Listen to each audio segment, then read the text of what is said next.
শেখ হাসিনা অথবা আওয়ামী সরকার যুগে যুগে উদ্দেশ্য প্রণোদিতভাবে ক্ষমতা হারানোর ভয় কিংবা তাদের ক্ষমতা টিকে রাখার জন্য বিভিন্ন সময় বিভিন্ন গণহত্যা কিংবা জেনোসাইড করেছিল। এখন মাননীয় স্পিকার আর একবার লক্ষ্য করুন, আজ থেকে এক যুগ আগে যখন 28 ফেব্রুয়ারি 2013 সালে আল্লামা দেলোয়ার হোসেন সাঈদীকে মিথ্যা মামলার রায়ে ফাঁসি দেওয়া হয়েছিল, সেই ফাঁসির বিচারে যখন আসলে জনগণ প্রতিবাদ করেছিল, সেই প্রতিবাদে শেখ হাসিনা তাদেরকে গণহত্যা করেছিল। খালেদা জিয়া তখন বিরোধী দলীয় নেতা ছিল, সে এই গণহত্যাকে জেনোসাইড হিসেবে প্রচার করেছিল। তার মানে আপনাকে বুঝতে হবে যে খালেদা জিয়া তথা বিএনপি যখন তারা বিরোধী দলীয় দল ছিল, তারা জামাতের পক্ষে ছিল। তার মানে জামাত এবং বিএনপি মিলে তখন আসলে একটা বড় পাওয়ার হোল্ড করতো, এবং এই ভয়ের কারণে পরবর্তীতে আওয়ামী লীগ ক্ষমতা হারানোর ভয়ে এই বিষয়টি ধামাচাপা দেওয়ার চেষ্টা করে।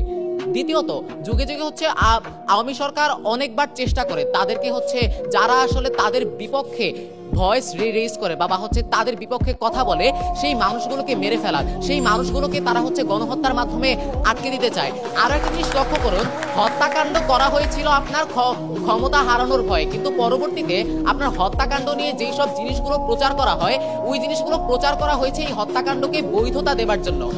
আমরা যদি উদাহরণ হিসেবে লক্ষ্য করি, 2024 সালে যখন আবু সাইদকে হত্যা করা হয়েছিল, তখন আসলে সে ক্ষমতা হারানোর ভয়ে হত্যা করেছিল, কারণ এই কোটা আন্দোলনের মাধ্যমে পরবর্তীতে একটি জনমত তৈরি হয়ে তাকে আসলে ক্ষমতা থেকে সরিয়ে দিয়েছিল। কিন্তু শেখ হাসিনা পরবর্তীতে আসলে কি প্রচার করেছিল? শেখ হাসিনা পরবর্তীতে প্রচার করেছিল এটি জামাত ইসলামীর দ্বারা সংগঠিত একটি গণহত্যা। তার মানে আপনার যেই গণহত্যাগুলো আদিকাল থেকে হয়ে আসতেছে, ওই গণহত্যাগুলো আসলে ক্ষমতা হারানোর ভয়ে করা হয়েছিল, কিন্তু আপনার পরবর্তীতে যেই সব কথাবার্তা বলার চেষ্টা করে তারা বা জঙ্গির কথা বলে, সেগুলোকে বৈধতা দেবার জন্য করা হয়েছিল। এখন আপনার একটা জিনিস বোঝা খুব বেশি গুরুত্বপূর্ণ, কেন আসলে হেফাজতে ইসলাম ওই সময়টাতে রাজনৈতিক পটভূমিতে খুব বেশি গুরুত্বপূর্ণ একটি জায়গা দখল করেছিল। আপনাকে একটা জিনিস বুঝতে হবে যে যখন হেফাজতে ইসলামী আসলে আন্দোলনরত ছিল, তখন তারা ঢাকার 6টি প্রবেশ মুখ দখল করেছিল। তাদের পক্ষে ছিল জামাত, বিএনপি কিংবা আপনার বড় বড় রাজনৈতিক দলগুলো।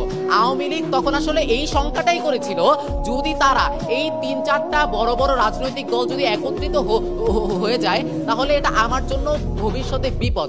আপনি একটা জিনিস লক্ষ্য করুন, হেফাজতে ইসলামী কিন্তু ডিএমপির অনুমতি নিয়ে আন্দোলনটা করেছিল, কিন্তু তারপরও কেন তারা আসলে সময় চেয়ে নিচ্ছি একটু, কিন্তু তারপরও কেন আসলে তারা গণহত্যা করেছিল? কারণ তার মধ্যে এই ভয়টা ছিল বা এই সংখ্যাটা ছিল যে পরবর্তীতে এই বিএনপির মাধ্যমে প্রমাণটা কি আসলে আপনার খালেদা জিয়া সরাসরি বলে দিয়েছে যে হেফাজতে ইসলামীর এই আন্দোলন করাটা একটা গণতান্ত্রিক অধিকার।